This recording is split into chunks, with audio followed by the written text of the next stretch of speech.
Olá, bem-vindos a Hatzot Shavua, à meia-noite da semana, nesse trecho que é Bechukotai.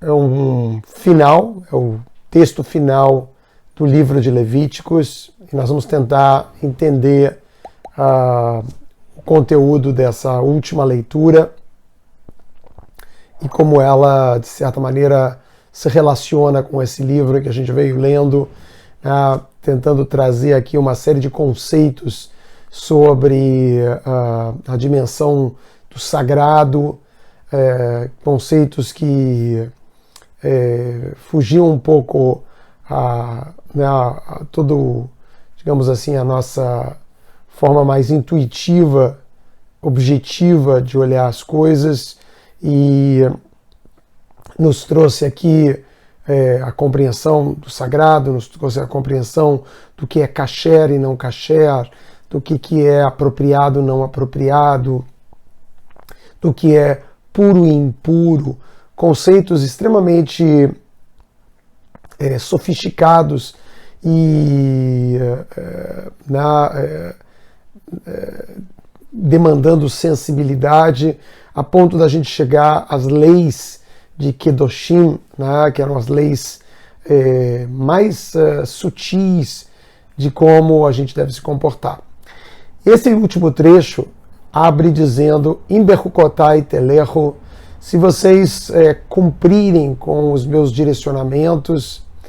E nós vamos ter aqui um trecho basicamente onde estarão listadas bênçãos e maldições. De certa forma, essa é a conclusão desse terceiro livro, da Torá, que vai fechar justamente com o conceito de bênção e de maldição. E o livro esse texto parece nos trazer inicialmente, se a gente cumprir, parece que há aqui uma relação de causalidade, se você cumprir com esses hukim, com essas determinações, que aí você vai ter bênçãos, são listadas 13 bênçãos, e se você não cumprir, são listadas 30, nada menos do que 30 maldições, o que na tradição judaica a gente chama torchot, que são são as admoestações, que aparecem aqui todas conjuntas, e é um texto muito duro, parece um texto punitivo, e a gente tem que entender um pouquinho esse contexto desse terceiro livro da Torá, e vamos tentar aqui localizar essa ideia do que é uma bênção e o que é uma maldição. É curioso, para a gente começar a fazer esse nosso mergulho, é muito interessante que a primeira coisa que a gente nota é que não existe nunca uma ameaça relativa ao mundo vindouro. Em nenhuma circunstância há qualquer tipo de relação de schar ve'onesh, de recompensa e punição atribuída à dimensão celeste. Isso talvez seja até mesmo uma das coisas mais curiosas, de que a gente não tem na Torá, nos 5 livros com certeza não tem, e menções em relação à existência de um Olam Abá, um mundo vindouro, só vão existir, só vão aparecer no texto dos profetas, em Samuel, Shmuel, e são menções que não são, digamos assim, como parte do corpo de compreensão, como um dogma da tradição judaica, aparecem ali em relatos onde personagens, Abigail, o próprio rei Saul, etc., eles apontam essa possibilidade de uma vida após a morte, da ideia lá de paraíso e o inferno, alguma coisa desse gênero. Mas na Torá não existe nada, nenhuma recompensa de ir para o céu, e não existe nenhum tipo de punição de ir para o inferno. todas as recompensas, as tais bênçãos, acontecem no plano daqui desse mundo. Então, ali vão estar a questão da terra, como que a terra vai produzir, a questão da saúde, a questão de você não ser vítima de ataques de animais selvagens, de ameaças da natureza, etc.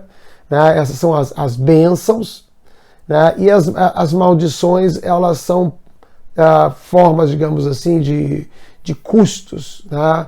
Que acontecem aqui nesse mundo. Nunca há essa ameaça de você ficar eternamente purgando ou qualquer coisa que faça alusão a uma vida ou uma relação com uma vida pós-mortem. Isso é já para nós, eu acho que um elemento muito importante, porque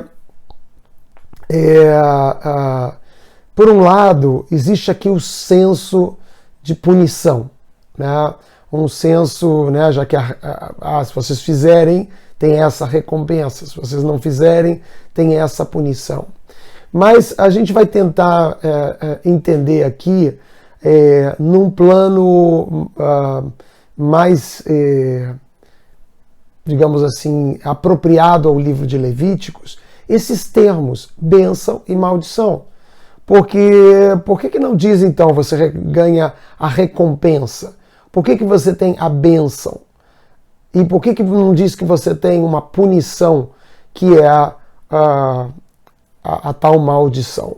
O que seriam esses termos? E esses termos para nós no livro de Levíticos, eles são muito importantes, porque é um livro que está tentando cunhar certas palavras e termos que têm um valor exatamente nesse espaço de sensibilidade, né, de uma certa profundidade ou sofisticação, onde você consegue diferenciar conceitos que passariam, talvez grosseiramente, assim como existia só o certo e o errado, que de repente conhecem o apropriado, o inapropriado, o puro e o impuro.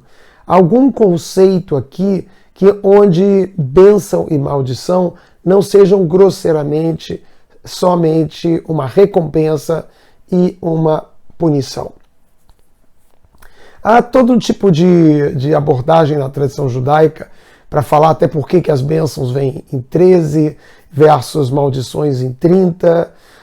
É curioso que realmente as bênçãos começam com a primeira letra do alfabeto hebraico, im. Se vocês cumprirem, né, aí vai acontecer tais e tais coisas. E termina com uma menção com a palavra komemiut, que termina com a letra tav, que é a última letra do alfabeto hebraico. Então, ali naquelas interpretações muito bonitas desses detalhes, os rabinos diziam, não. As bênçãos, elas são numericamente menores, mas elas incluem tudo. Elas vão de Aleph a Tav, elas vão de A a Z, e elas incluem tudo o que é possível na existência, enquanto que as maldições, elas são todas elas fragmentos de coisas que podem acontecer. Mas para nós o mais interessante é esse entendimento de por que não há nenhuma menção em relação ao mundo vindouro. Eu acho que isso, num plano mais genérico até, eu acho que é uma das grandezas da tradição judaica, que ela, ali no centro, né, no núcleo duro da tradição, que é a Torá, não existe essa noção de nada além dessa vida. Tudo está em torno dessa vida. E apesar da gente saber que os seres humanos têm uma necessidade enorme de construir essa ideia de que em algum lugar alguma justiça vai ser cumprida, porque a gente vê esse mundo que a gente vive e aqui a gente vê que a justiça não dá conta digamos assim, de que aqueles que são perversos paguem a conta e quantas vezes aqueles que são pessoas de bem acabam pagando a conta. Então, assim, é uma maneira muito interessante de fechar esse pacote, é dizer que lá em cima, aí sim você vai ter a sua recompensa e que ali as coisas vão achar o equilíbrio da balança da justiça. Mas eu acho que é algo muito interessante aqui que a tradição judaica está tentando dizer, que toda relação essa com o divino, ela não é uma relação de troca. As relações de troca, e eu venho falando isso diretamente aí, muitas vezes no Instagram, nesse trabalho sobre materialistas anônimos, né, sobre materialismo, que é essa construção de vida onde tudo é marcado pela troca. Tudo é uma grande troca. Você me dá que eu te dou. E apesar disso ser parte da vida, né, essa interdependência, o mercantilismo dessa interdependência não é real. Ele é uma construção, um mercado. O que é um mercado? Nós estabelecemos leis, nós estabelecemos valores e aí as coisas têm câmbios. Né? Vê que a palavra que nós usamos para trocar $1 por reais, né, é o câmbio. Como que eu troco? Como que eu chego no mercado que é do mundo americano, no mercado brasileiro? Como que eles se comunicam no valor exato das trocas? Então essa interdependência é uma construção que nós fizemos. Eu não estou fazendo aqui nenhum julgamento do ponto de vista da construção econômica, mas estou tentando trazer para um lugar da vida que não funciona dessa forma. Na natureza, a ecologia, ela não é você me dá aqui que eu te dou ali. Há funcionamentos sistêmicos, e apesar de um comer o outro, um se alimentar do outro, não é muito mais ampla essa dimensão de troca, ela não é na medida, ela não é na currency exata. Elas são, às vezes, um dá muito mais, dá até o seu corpo, né, a sua vida, e outros dão menos, e assim se constrói um sistema, e a troca, portanto, ela não é uma troca, de novo, mercantil, onde você está ali fazendo uma medida individual de ganho. E eu acho que é muito interessante isso, imaginar que a Torá fica longe disso. Muitas vezes as tradições religiosas não se dão conta e, querendo apresentar uma ideia de espiritualidade, elas acabam também traduzindo em alguma moeda, em alguma currency, o que você vai ganhar com o seu serviço, né, com a sua entrega nesse espaço espiritual. Ora, ao fazer isso, mesmo que o ganho seja aparentemente imaterial, que não seja dinheiro, conforto, riquezas, prazeres, o fato de que você, por exemplo, simplesmente imagina que eu vou fazer isso e eu vou me iluminar, que eu vou ficar mais feliz, né? Ou que eu vou ficar mais inteligente, iluminado, né? Ou até coisas mais sutis, como vou me harmonizar, como muitas vezes a gente busca através da busca, né, de meditar, etc. Nesse processo há uma expectativa de um retorno.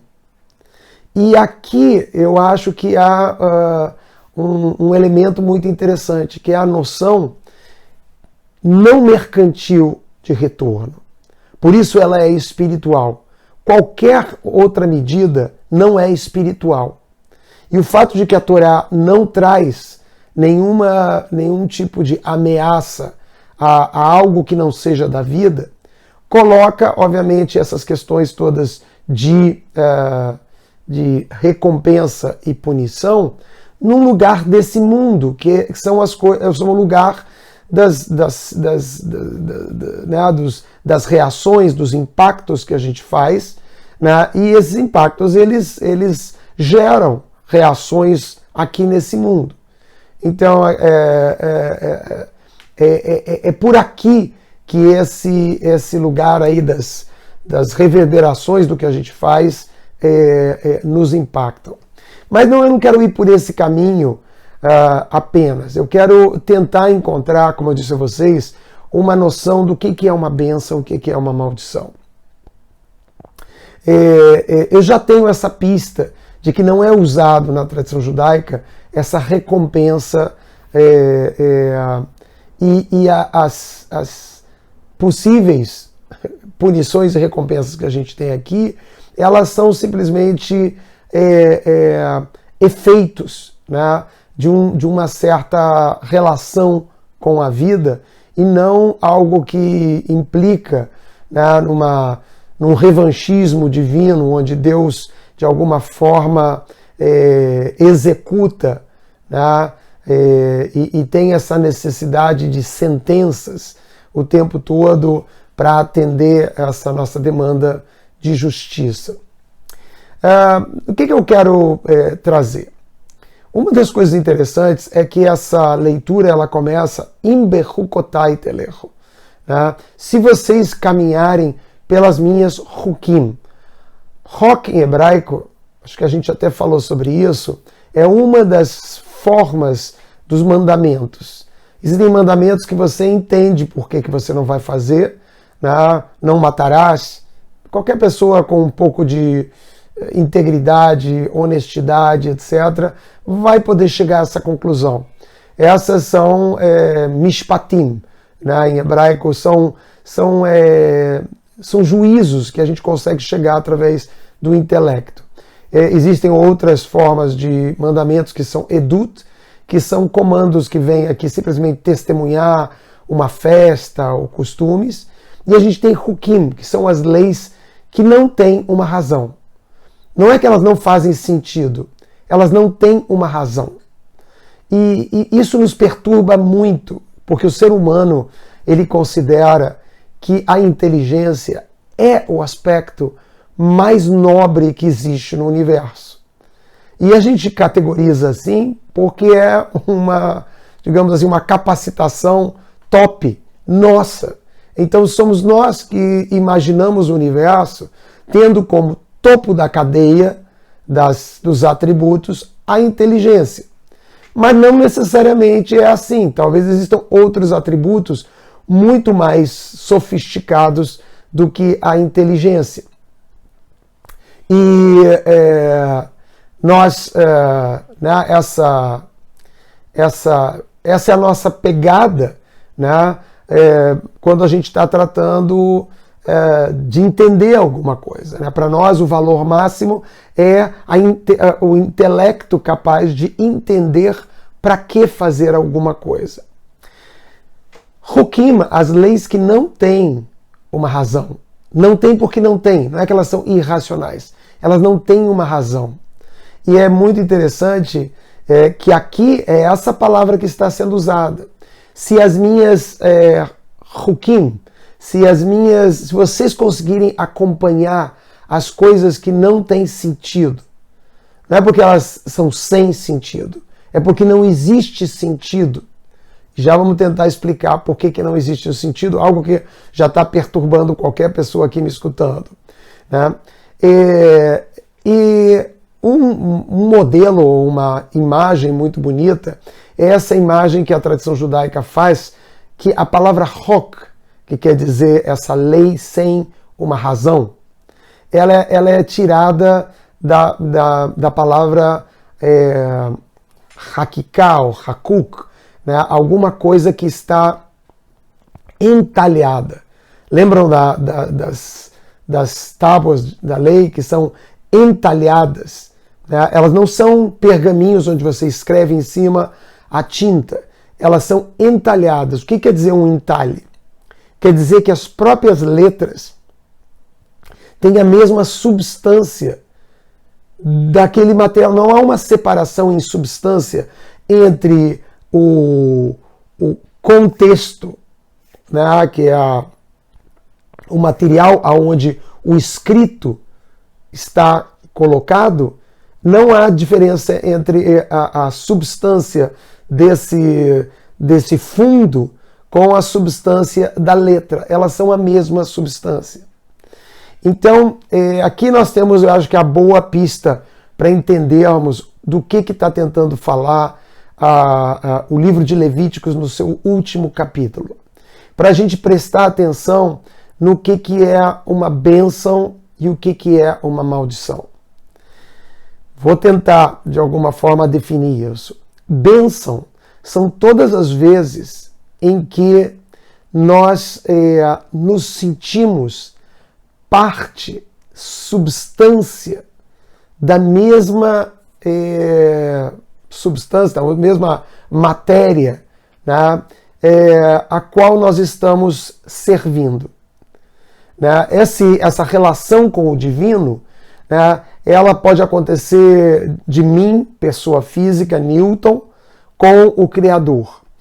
Isso, sempre que eu tenho essas relações, elas indicam, aqui palavra técnica, uma maldição. Uma maldição é esse desvinculado, é esse separado que eu me sinto da vida ou da realidade à minha volta. Então, assim, uma pessoa, para ela ser abençoada, ela precisa encontrar uma forma desse contato com a vida e com a realidade, perder esse espaçamento e ela poder se fusionar com a vida de uma tal forma que ela não precisa, para tudo, enxergar a si mesmo como um objeto separado. E isso faz derreter a noção mercantilista, onde tudo é uma troca. E o que eu ganho com isso? E como que eu vou tirar algo a partir disso? Então, a bênção, ela é uma recompensa onde a substância da recompensa não sobra nada para você. A substância da recompensa é você fazer parte de alguma substância que te integra, sendo a maldição exatamente o contrário disso. Veja que quando a gente, na tradição judaica, imagino que em outras tradições, quando a gente faz uma bênção, tá? Não que você é abençoado, quando você faz uma bênção para o pão, uma bênção para o vinho, uma bênção para frutas, uma bênção para o que você vai comer, o que você está tentando fazer naquele instante?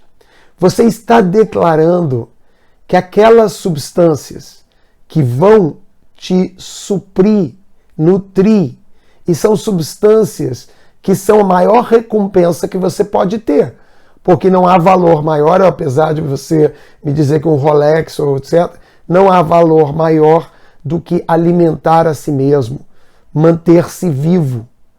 Então, quando você vai usufruir de um bem que é para você fundamental, o fato de que você abençoa aquele pão, ou abençoa aquele vinho, ou abençoa, é uma tentativa, né, de trazer para aquela substância a qualidade não mercantil, a qualidade aonde você vai se alimentar, mas aquele processo, aquela substância alimentar, ela ganha uma condição dessa capacidade de ser um elemento do próprio serviço que você presta. Ou seja, você está não só se alimentando, mas você está se sentindo abençoando e abençoado, porque aqueles elementos não viraram simplesmente um objeto de uso, de utilidade para mim. Simplesmente eu me aproximo daquela substância e a minha substância e a substância daquela comida, nos tornamos uma coisa só, que evoca gratidão, evoca sensações de pertencimento de nível espiritual. Então é curioso, é interessante que a grande busca na vida, assim como nós, quando entramos nesse livro, a gente abandonou o certo e o errado, não que o certo e o errado não existam e não sejam fundamentais, mas elas, nesse livro, é muito mais importante as entrelinhas, o que está ali subentendido. Então, certo e errado são noções muito grosseiras. E assim como recompensa e punição são extremamente grosseiras, né, nas nossas relações com a vida. Vejam que quando a gente está com os nossos pais, e os nossos pais são os nossos mentores, tal qual Deus, né, que ativam esse processo de nos recompensar ou nos punir, né? Mas se isso acontece no lugar correto e da maneira correta, o que transparece tanto em amor quanto em punição, né? Tanto em recompensa quanto punição, deveria ser o amor que tem a nossa mãe, o nosso pai, naquele processo que é um processo de nos educar. E se a gente consegue entender esses momentos de sermos elogiados, ou sermos recompensados, ou de sermos recebemos alguma bronca, ou sermos punidos, se a gente entender isso na condição de que esses elementos, punição e recompensas, são eles que podem nos fazer sentir abençoados por estarmos ali naquela relação com os nossos pais. E tudo para de estar nesse universo só mercantil, né? O que eu ganho com isso, o que eu perco com isso, mas você encontra ali a mesma substância da sua vida, que é o afeto, que é o carinho, que é o amor, que está por detrás dessas percepções mercantis da recompensa e da punição. Então, de alguma maneira muito curiosa, né, a gente tem aqui essa colocação extremamente espiritual para nos ajudar, e que é uma outra forma de se relacionar com a vida, uma forma econômica, uma forma existencialmente econômica de existir, que é buscar a bênção e evitar a maldição. Buscar a sensação de que você realiza certas coisas não para conseguir algo, mas porque aquelas coisas conseguem fundir a sua substância na substância da realidade, e você se sente assim abençoado. O contrário é exatamente quando, ao invés de fazer esse encaixe de substância, né, de estar ali talhado com a realidade, você está separado da realidade. Esse não entalhamento de haver uma sensação de que você é uma substância em relação a uma outra substância que é a realidade, isso se mostra uma maldição.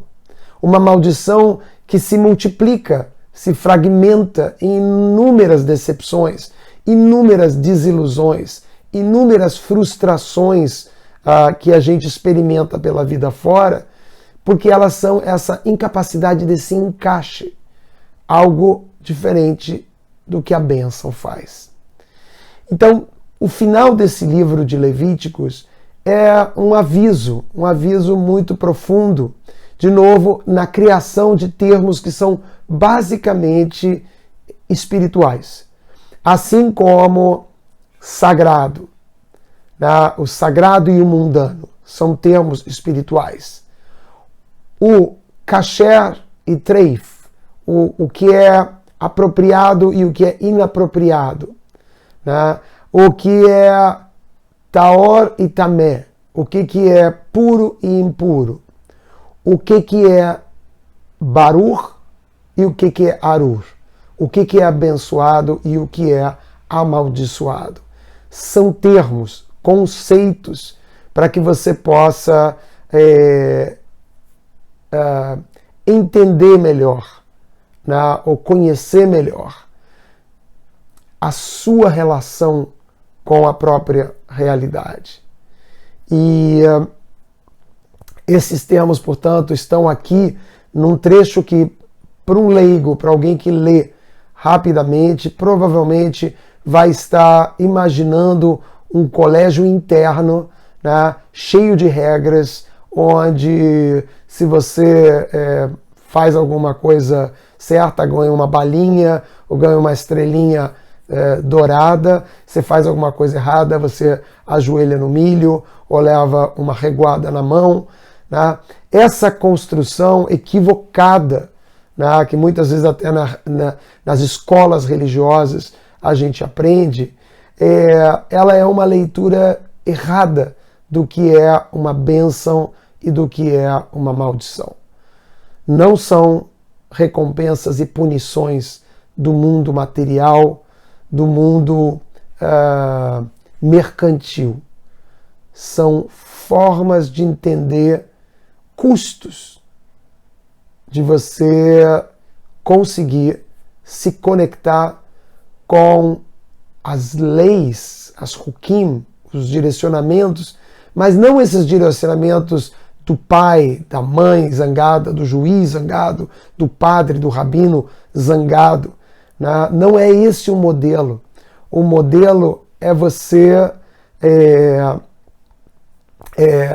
buscar esse encaixe com as coisas da vida, para que você esteja bechukotai, que você esteja entalhado na vida, né? Entalhado representando a capacidade de uma pessoa ser abençoada, desentalhado, uma pessoa que vive sobre a superfície da realidade como se fosse um outro corpo, uma outra substância, uma maldição.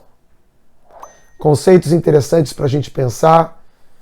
Nos vemos na nossa próxima meia-noite da semana, entrando num novo livro, no quarto livro da Torá. Até lá.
Maria